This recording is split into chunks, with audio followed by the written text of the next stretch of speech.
ওঙ্কার বাংলায় সঙ্গে রয়েছে আমি শিল্পায়। মুহূর্তের খবর হলো, জাহাঙ্গীরের রক্ষা কবচের মেয়াদ আর বাড়ালো না কলকাতা হাইকোর্ট। মঙ্গলবার পর্যন্ত জাহাঙ্গীরের রক্ষা কবচের মেয়াদ ছিল, সেই মেয়াদ বাড়ানোর জন্য আদালতে আর্জি জানানো হলেও বিচারপতি পার্থসারথী সেনের বেঞ্চের নির্দেশে নতুন করে আর কোনো রক্ষা কবচ দেওয়া হলো না তাকে। দুটি অন্তর্বর্তী মামলারই রক্ষা কবচ প্রত্যাহার করলো আদালত। এবার থেকে সপ্তাহে দুদিন মা ক্যান্টিনে 5 টাকাতেই পাওয়া যাবে মাছ ভাত। মঙ্গলবার কল্যাণীতে একথা ঘোষণা করেন মুখ্যমন্ত্রী শুভেন্দু অধিকারী। যতদিন পর্যন্ত অন্নপূর্ণা ভান্ডার চালু না হচ্ছে ততদিন পর্যন্ত চলবে লক্ষ্মীর ভান্ডার। বুধবার থেকেই শুরু অন্নপূর্ণা ভান্ডারের প্রক্রিয়া।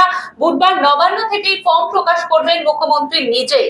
এদিন থেকে অনলাইন ও অফলাইনে মিলবে ফর্মের কপি। যত দ্রুত ফর্ম ফিল আপ করবেন তত দ্রুত মিলবে অন্নপূর্ণা যোজনার সুবিধা, জানিয়েছেন শুভেন্দু অধিকারী। এরকমই আরো অন্যান্য খবরের আপডেটের জন্য অবশ্যই চোখ রাখুন ওঙ্কার বাংলায় ডিজিটালে।